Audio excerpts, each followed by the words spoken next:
Culture में एक कदम और आगे बढ़ते हैं।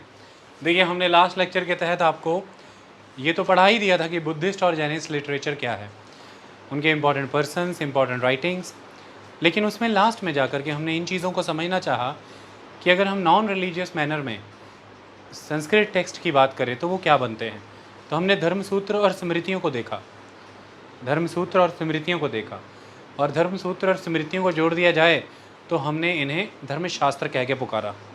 स्मृतियों में तमाम स्मृतियाँ आती हैं, जैसे कि मनु स्मृति आती है, नारद स्मृति आती है, याज्ञवल्क्य की स्मृति आती है। ये सब स्मृतियाँ हैं और इनको लेकर के बहुत से प्रश्न भी रहते हैं। स्मृतियाँ यहाँ पर आप ऐसा मान लीजिए जैसे मनु स्मृति, समाज में पुरुष और महिला का क्या दायित्व है, इनके आपस के संबंध कैसे रहेंगे, संपत्ति कैसे कोई धारण कर सकता है, उसे अपने तक रखे, आगे बेचे, या वो कैसे किसी को आगे इनहेरिटेंस में दी जा सकती है। हर तरह के किए हुए काम, उनके दायित्व, हर तरह की क्राइम, उनकी पनिशमेंट्स, पेनल्टी, सब चीज़ों के बारे में उसमें लिखा है। तो एक तरह से वो एक कोड है जो सोसाइटी को चलाता है, कोड ऑफ कंडक्ट है, जैसा कि आपको बिहेवियर किस तरह से करना है, आपका आचरण कैसा होगा। तो इसलिए मनुस्मृति को हम एक तरह का सिविल कोड भी मान लेते हैं, है कि नहीं। वो आपको बताता है कि जीवन कैसे चलना है। क्रिमिनल कोड भी हो जाता है क्योंकि वो ये बताता भी है कि क्या क्या गुनाह है और क्या क्या सज़ा होगी। लंबे समय तक ये भारत में डोमिनेंट रहे हैं, ये स्मृति शास्त्र जिन्हें हम कहते हैं। तो ये आगे जा कर के जब हमारे देश में संविधान स्थापित हो गया तो आज की डेट में तो हमारे पास कॉन्स्टिट्यूशन है। तो अब समाज इस तरह की स्मृतियों के आधार पर नहीं चलता, अब हम कंट्री कॉन्स्टिट्यूशन के बेस पर चलाते हैं। स्मृतियाँ, इनसे जुड़ी कंट्रोवर्सी, मनुस्मृति के जलाए जाने वाले संदर्भ, 1927 में डॉक्टर भीमराव अंबेडकर ने भी इसकी एक प्रति जलाई थी। इन सब चीज़ों पर हम डिटेल में डिस्कशन रखेंगे, लेकिन अभी हम चैप्टर की मर्यादा के मुताबिक आगे बढ़ेंगे। आप बिल्कुल घबराइएगा मत, जब ये टॉपिक कंप्लीट हो जाएंगे हम उन बड़े नामों को, उन बड़े कॉन्सेप्ट्स को एक बार 2 से 3 लेक्चर लेकर के डिटेल में एक साथ में कवर करेंगे। जैसे बार बार आप देख सकते हैं जिक्र कालिदास का आता है, हम इनको थोड़ा डिटेल में करेंगे। हम बार बार जब पढ़ते हैं तो जिक्र उपनिषदों का आता है, हम थोड़ा डिटेल में करेंगे। पुराणों का हम थोड़ा डिटेल में करेंगे। इसी तरह से स्मृतियों में कुछ चीज़ें हम डिटेल में करेंगे। और इस बार के यूपीएससी में आपने देखा होगा स्मृति को लेकर के प्रश्न था कि संपत्ति के अधिकारों को लेकर के यह कथन किसके थे, नारद स्मृति के थे या फिर मनु स्मृति के थे या याज्ञवल्क्य स्मृति के थे। तो ये महत्वपूर्ण प्रश्न है, हम करेंगे ये 4-5 चीज़ों को ज़रूरी रूप में। पर पहले हम आगे बढ़ें। उन्हीं संस्कृत टेक्स्ट में फिर एक संदर्भ यह भी आता है कि भारत के प्राचीन इतिहास के अंदर किस किंगडम को हम कल्चर का, आर्ट का एक गोल्डन एज मान करके कंसिडर करते हैं, that is the Gupta ruler, the Gupta kingdom. देखिए, जब हम इतिहास में जाते हैं तो 320 AD चंद्रगुप्त विक्रमादित्य के गद्दी पर आसीन होने का समय है, 320 AD।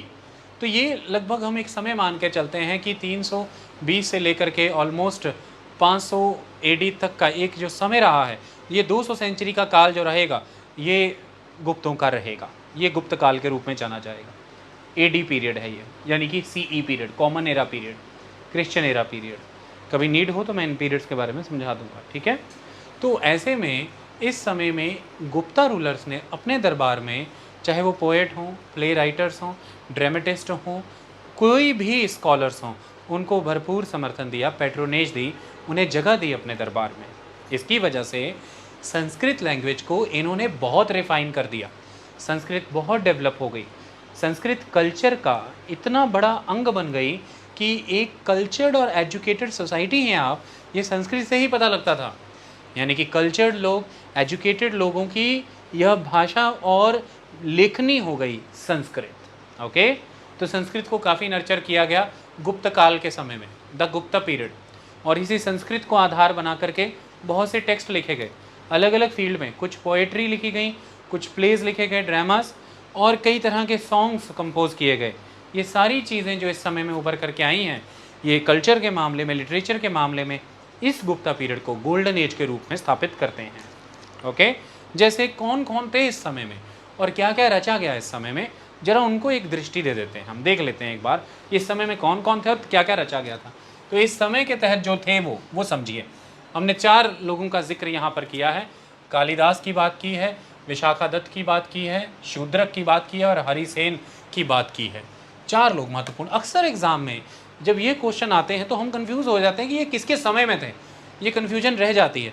बस ये चीज़ें जो हम चैप्टर वाइज कर रहे हैं, हमने हिस्ट्री में इन चीज़ों का कई बारी अलग मायने में जिक्र किया है। सक्सेसिवली जब आप इन्हें अलग अलग सब्जेक्ट वाइज अप्रोच करते हैं तो आपके वो संशय यानी कि सस्पिशंस ख़त्म हो जाते हैं और बहुत ही क्लियर फॉर्मेट में चीज़ें दिमाग में सेट होती हैं, एग्ज़ाम में स्वतः ही याद आ जाती है, अपने आप ही याद आ जाती है। ओके, तो ये चीज़ आपको क्लियर कर देगी। शुरुआत करते हैं। जैसे कि कालिदास, मतलब आप ये मान लीजिए कि एक बहुत ही प्रखर, बहुत ही इंटेलिजेंट संस्कृत राइटर थे ये। ओके, बहुत प्रसिद्ध कृतियाँ इनकी मिली हैं, यानी कि बहुत ही सुपीरियर क्वालिटी की कॉन्ट्रीब्यूशंस आए हैं इनकी चीज़ें हमें मिलती हैं। वो क्या मिलती हैं, ध्यान से देखते हैं। तो wrote many poems and plays, कई पोएम्स और प्लेज लिखे हैं इन्होंने। पोएम्स की जब हम बात करते हैं, जैसे कि कविताएं, काव्य इन्होंने लिखे, प्लेज लिखे। जैसे पोएम की कैटेगरी में हम डाल देते हैं इनका लिखा हुआ मेघदूत, इनकी रचना मेघदूत वो कालिदास की है।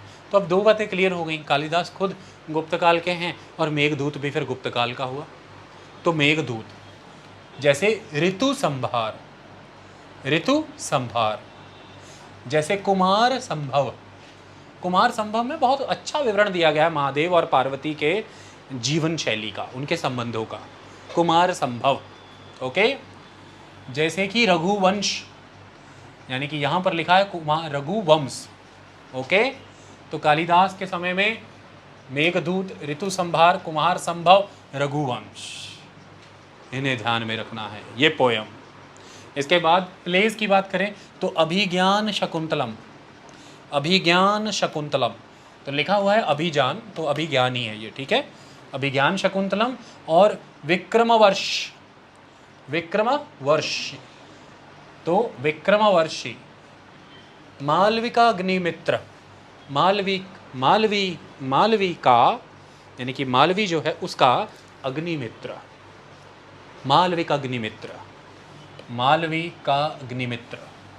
क्लियर। बस ये किनकी रचनाएं हैं, बस आप अपने मन में स्मरण करते रहा करो। कभी 3-4 दिन बाद भूल जाए तो बस जैसे अपने दोस्तों के नाम पुकारते हो, अपने प्रियजनों के नाम पुकारते हो, एक बार याद कर लिया करो कि ऋतु संभार किसकी पोयम थी, किसकी थी। कालिदास भी ऐसे मत कह दिया करो जैसे गली नुक्कड़ में कोई है कालिदास की थी, ऐसे कह देते हो कालिदास, ऐसे नहीं जचता।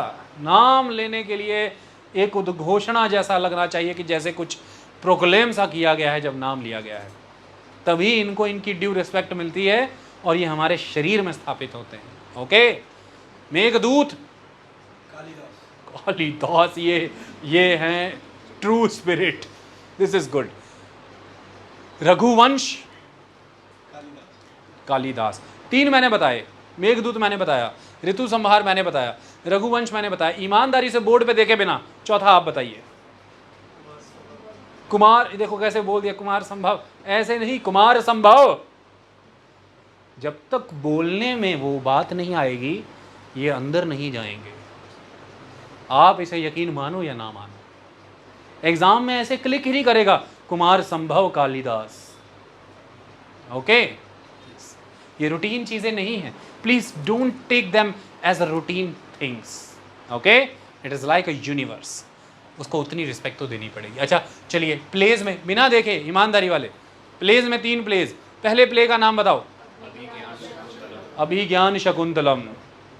दूसरे प्ले का नाम बताओ, मालविका अग्निमित्र। तीसरे प्ले का नाम बताएं, विक्रमवर्षी। तो विक्रमवर्ष, मालविका अग्निमित्र, अभिज्ञान शकुंतलम, ये 3 प्लेज हैं कालिदास के। ओके, बस ऐसे करते रहा करो प्रैक्टिस यार, ऐसे ही बने तो बन जाए, ऐसे ही काम बन जाता है। इसके बाद आते हैं, किधर चले गए, विशाखा दत्त, गुप्त काल के ही एक और अच्छे बड़े संस्कृत के लेखक। इनके द्वारा 2 प्लेज लिखे गए हैं बड़े महत्वपूर्ण। जैसे कि पहले प्ले का नाम है मुद्रा राक्षस, मुद्रा राक्षस। दूसरा प्ले देवचंद्र गुप्त, देवचंद्र गुप्त। विशाखा दत्त के मुद्रा राक्षस में लिखा गया है गुप्त काल में, Gupta period, 4th century 5th century, 4th century AD 5th century AD. लेकिन बात करेगा चंद्रगुप्त मौर्य की, यानी कि वो उस समय के 4th सेंचुरी बीसी के रूलर की, 322 बीसी को, 322 बीसी। आप अगर 320 एडी को चंद्रगुप्त विक्रमादित्य के राज्याभिषेक की बात करते हो तो 322 बीसी को चंद्रगुप्त मौर्य का राज्याभिषेक होता है। तो कितने दिनों का समय है इनमें, कितने वर्षों का अंतर है इनमें, है लगभग 600 वर्षों का, 600 ईयर्स का गैप है इनमें। Chandragupta Maurya 322 BC, Chandragupta Vikramaditya 320 AD. तो दोनों में 300 ये वाले, 300 ये वाले, 600, 20 22 42, 642 वर्षों का अंतर है इनमें। तो इस काल के विषय में भी लिखा जाएगा देवचंद्रगुप्त में, गुप्त काल के विषय में राजाओं का जिक्र आएगा देवचंद्रगुप्त में, और मुद्रा राक्षस में बात है मौर्यों की, इससे पीछे की। और एक तगड़ा हिस्टोरिकल रिटन मैटर चंद्रगुप्त मौर्यों पे, मौर्य डायनेस्टियों पे, ये विशाखा दत्त का मुद्रा राक्षस है। ओके, तो चंद्रगुप्त मौर्य का जिक्र करते हुए, मौर्य साम्राज्य के बारे में बताते हुए कौन सा प्ले बात करता है, मुद्रा राक्षस। ऐसे मत बोले मुद्रा राक्षस या मुद्रा राक्षस, मुद्रा, ये मुद्रा, शब्दों को पुकारना सीखें, इट्स मुद्रा राक्षस। तो मुद्रा राक्षस, दूसरा देवचंद्रगुप्त, ये किनके हैं दोनों, विशाखा दत्त। Okay clear. चलिए, मुंह को बहुत दबाते हो तुम लोग, मैंने देखा, जीभ मुंह को, वाणी को बड़ा दबाते हो, खोल के बात आती नहीं जैसे अंदर से। जैसे विशाखा दत्त, विशाखा दत्त या विशाखा दत्त, इनमें बड़ा फर्क है। आई बात समझ में, खोला करो जरा, जहां जरूरी है वहां खोलो, जहां नहीं वहां मौन। शूद्रक, देखिए विशाखा दत्त किस समय में, गुप्त, कालिदास गुप्त, शूद्रक गुप्त। क्या लिखा है इन्होंने, मृच्छकटिकम, उस दिन से बता रहा हूं, शूद्रक का मृच्छकटिकम, अटॉय काट। मृच्छकटिकम का मतलब अटॉय काट, खिलौने वाली बग्गी। आई बात समझ में, तो ये इन्हीं के द्वारा लिखा गया है। हरिसेन पोएट भी हैं, प्ले राइटर भी हैं। क्या करते हैं, इनके बारे में बात कर रहे हैं, praising the valour of Samudragupta. Samudragupta के युद्धों के विषय में, विजयों के विषय में प्रशंसा किन्होंने की है, हरिसेन ने। समुद्रगुप्त जिसे भारत का नेपोलियन कहा जाता था, कितनी गलत बात। समुद्रगुप्त जो कि गुप्त शासक है, जो कि 4th 5th सेंचुरी एडी का रूलर है, और नेपोलियन जो कि मॉडर्न टाइम में आता है, और उसकी कहानी 1795 के बाद शुरू होती है। तो सत्य तो ये हुआ कि नेपोलियन को भारत का समुद्रगुप्त माना जाता होगा। ओके, लेकिन ये क्वेश्चन आता है क्यों, जैसे नेपोलियन ने कॉन्टिनेंटल थ्योरी का सृजन करते हुए यूरोपियन कॉन्टिनेंट को अपने अधीन लेना शुरू कर दिया था, समुद्रगुप्त मौर्य कह रहा हूँ, समुद्रगुप्त ने भी तेजी से अपने क्षेत्र का विस्तार करते हुए वो ग्लोरी जो कभी चंद्रगुप्त मौर्यों के समय में लॉस्ट हो गई थी, उसे रीगेन करने के लिए लैंड एक्वायर करना शुरू किया, और एक एक्सटेंसिव लैंड इनके कंट्रोल में था। समुद्रगुप्त अपने युद्धों के लिए, अपनी विजयों के लिए जाने गए हैं। इसी के लिए उनकी प्रशंसा करते हुए, उनकी प्रेज करते हुए उनके लिए प्रशस्ति गाड़ी दी गई है। वो राइटिंग जो किसी की प्रेज में लिखी जाती है, उसे प्रशंसा से भरी हुई प्रशस्ति कहा जाता है।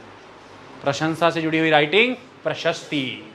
ओके, तो हरिसेन के द्वारा समुद्रगुप्त की तारीफों से बांधी हुई वो लेखनी जो कि इलाहाबाद के स्तंभ पर उकेरी गई है। एक इलाहाबाद में एक पिलर लिया और उस पिलर पर गोदना शुरू कर दिया, इंस्क्रिप्शन, इंस्क्राइब। तो इलाहाबाद प्रशस्ति हरिसेन की, समुद्रगुप्त के विषय में, गुप्त काल की। यही क्वेश्चन आते हैं। इलाहाबाद प्रशस्ति किसकी प्रशंसा करती है? किसने लिखी है? सेन ऐसे ना बुलाएं जैसे सुष्मिता सेन, हरिसेन ऐसे नाम है ये। ओके, तो दैट इज द कॉन्सेप्ट। भाषा, कौन? भाषा, मधुर भाषी, द भाषा। 13 प्लेस लिखे हैं इन्होंने, 13 प्ले। किन चीज़ों का विवरण करते हैं? ये गुप्त काल की जीवन शैली, लाइफस्टाइल ऑफ द एरा, उस समय के विश्वास और मत यानी कि बिलीफ, और उस समय की संस्कृति यानी कि कल्चर। ये प्लेस इन सब चीज़ों का जिक्र करते हैं। और किन्होंने लिखे हैं ये? भाषा। That is the 5th person. Clear? गुप्त टाइम एंड। हमने पढ़ा कालीदत्त, कालिदास कालिदास हमने पढ़ा। कालीदास, अब हंसी आई क्योंकि मिक्स हो गया। विशाखा का दत्त उठा लिया, कालिदास का काली तो बना दिया कालीदत्त। यही तो गलती हुई हमसे, क्षमा। तो हमने पढ़ा कालिदास, हमने पढ़ा विशाखा दत्त, हमने तीसरा कौन सा पढ़ा? शूद्रक, और चौथा है भाष तो पंजवें में पढ़ेंगे, बड़ा फेवरेट हो रखा है आपका, हरिसेन। ओके, चलो अब कुषाण समय की बात करते हैं। द कुषाणास, गुप्तों के पीछे है ये। वैसे कुषाण जो है गुप्तों के पहले आए, गुप्तास के पहले कुषाणास। क्लियर? कंफ्यूज नहीं होना। कुषाण पहले आएंगे, फिर गुप्ता आएंगे। कुषाण रूलर कनिष्क पहले आएगा, फिर कुषाणास, फिर गुप्तास आएंगे। जैसे गुप्त रूलर चंद्रगुप्त विक्रमादित्य ने 320 AD में राज्याभिषेक किया अपना। कुषाण रूलर कनिष्क ने 78 AD में अपना राज्याभिषेक कर लिया था। तो 78 AD 320 AD से तो पहले ही आती है, तो कनिष्क पहले ही आएगा। ये कुषाण रूलर कनिष्क आए हैं बेटा, तो सिले हुए कपड़े पहनने शुरू किए तुम भारतीयों ने, यानी कि हम भारतीयों ने। इनके साथ आई स्टिचिंग की आर्ट। इसके पहले चीज़ें स्टिच नहीं होती थी, बांधी जाती थी, तो हम बांधनियों में यकीन करते थे। जैसे आज दिन तक लंगोट बांधा ही जाता है, ओके, जैसे कि धोती, लुंगी, और जैसे कि साड़ी। साड़ी में भी क्या है? साड़ी एक सिंगल क्लॉथ है और वो ओढ़ लिया और बांधनी बांध ली, दैट्स इट। लेकिन फिर चीज़ें सिलनी शुरू हो गई।